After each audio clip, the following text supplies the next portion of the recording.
그리스도의 풍성하신 은혜와 사랑이 늘 함께 하시기를 바랍니다. 오늘 이 아침에는 스가랴 제14장 9절로 15절까지의 말씀, 생명의 삶 큐티 10월 30일자 말씀입니다.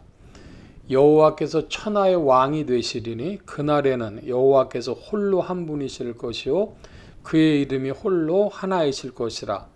온 땅이 아라바같이 되되 게바에서 예루살렘 남쪽 림문까지 이를 것이요 예루살렘이 높이 들려 그 본처에 있으리니 베냐민 문에서부터 천문 자리와 성 모퉁이 문까지 또 하다날 망대에서부터 왕의 포도주 짜는 곳까지라. 사람이 그 가운데 살며 다시는 저주가 있지 아니하리니 예루살렘이 평안히 서리로다.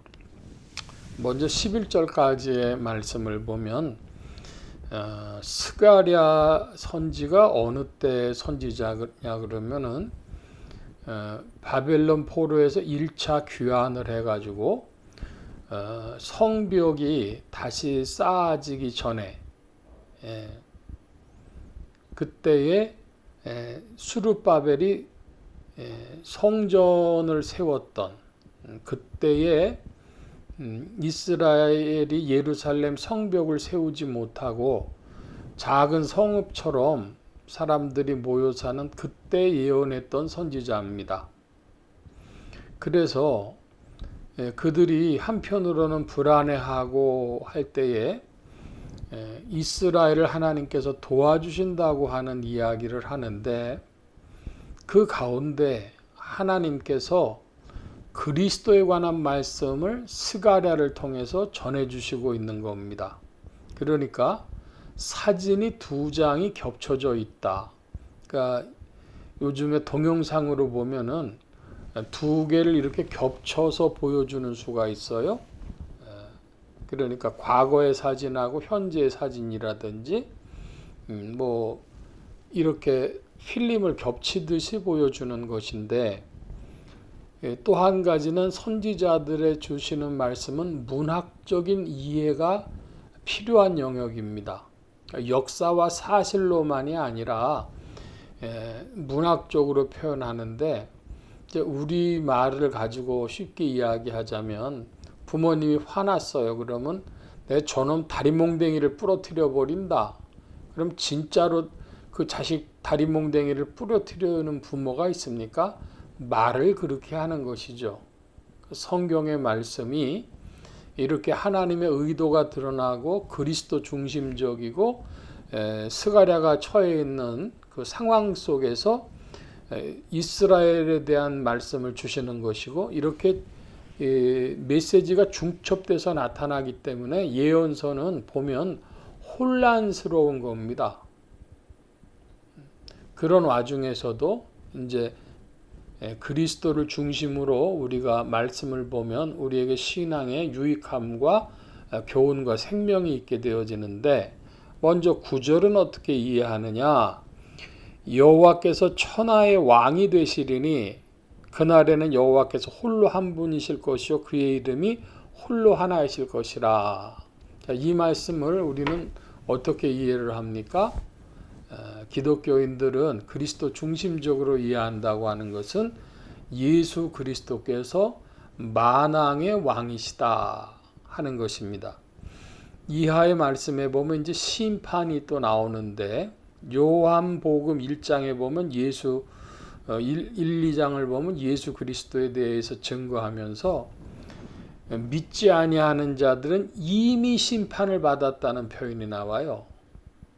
그 불신앙 자체가 이미 받은 심판이라는 겁니다.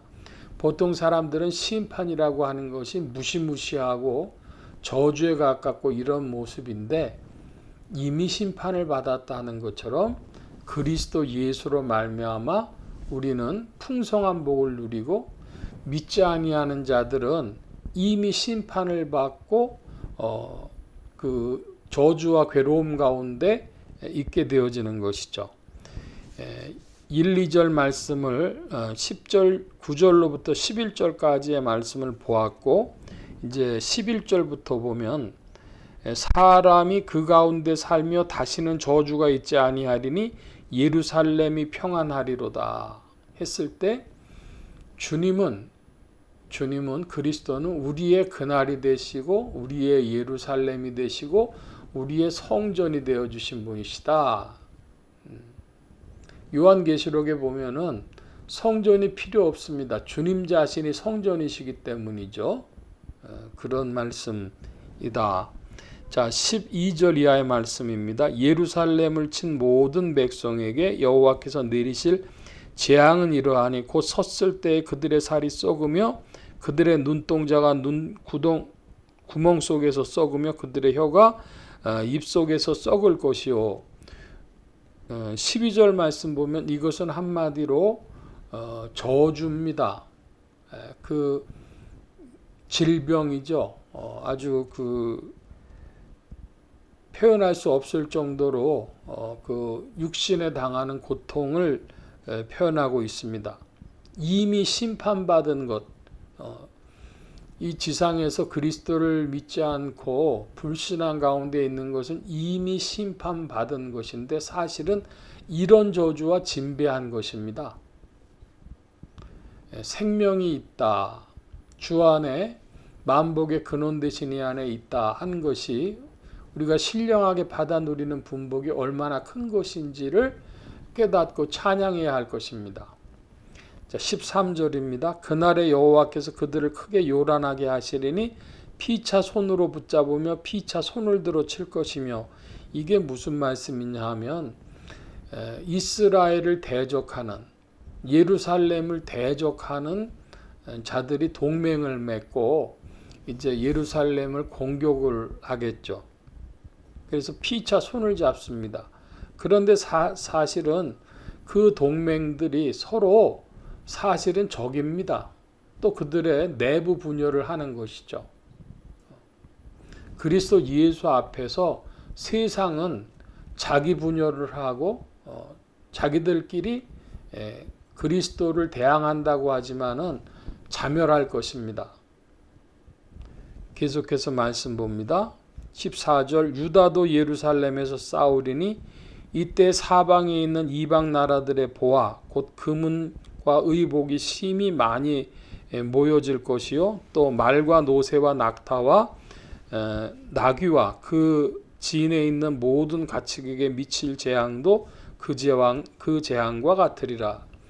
이방 백성들과 유다 백성들이 전에는 항상 이방인들의 세력이 몰려오면 이스라엘 백성들이 스가랴를 기준으로 볼 때는 바벨론의 포로로 끌려가고 뭐 그런 경험들을 했었지 않습니까? 그러니까 패배하는 이스라엘을 경험했는데 이제 그리스도 예수 안에서는 승리하는 경험, 약탈당하는 것이 아니라 약탈하는 경험, 빼앗기는 것이 아니라 빼앗아 오는 경험을 하게 되어지는 것이죠. 이방인들에게는 재앙이 미칠 것입니다. 저주가 미칠 것입니다. 연병이 찾아갈 것입니다. 그러나 그리스도 예수 안에 있는 자들에게는 이제 승리가 있고 패배가 아닌 승리가 있고 빼앗기는 것이 아니라 빼앗아 오고 그리고 만왕의 왕이신 천하의 왕이신 그리스도로 말미암아 평안이 서는 11절에 사람이 그 가운데 살며 다시는 저주가 있지 아니하리니 예루살렘이 평안히 서리로다 하는 것처럼 우리의 그날이시고 우리의 예루살렘이시고 우리의 성전이신 예수 그리스도 안에서 만복과 또한 승리를 누리는 믿음의 사람들, 이 세상과 싸워 이기는 승리의 권세가 있는 믿음의 사람들 되어줘야 하겠습니다. 성령님께서 우리를 도우셔서 이 승리의 부르심 안으로 이끄시는 줄로 믿습니다. 여러분에게 풍성한 믿음이 더하시기를 바랍니다. 오늘 말씀 여기까지 봅니다. 기도합니다. 만복의 근원 되신 주님, 주의 은혜 가운데 전진하는 복된 발걸음들 되게 하심에 그리스도 예수 안에서 승리의 권세 또한 축복의 권세가 더욱 나타나도록 성령님 지도하시고 인도하여 주셔서 그리스도 안에서 기쁨의 발걸음으로 힘차게 전진하는 주의 백성들 되게 하여 주옵소서.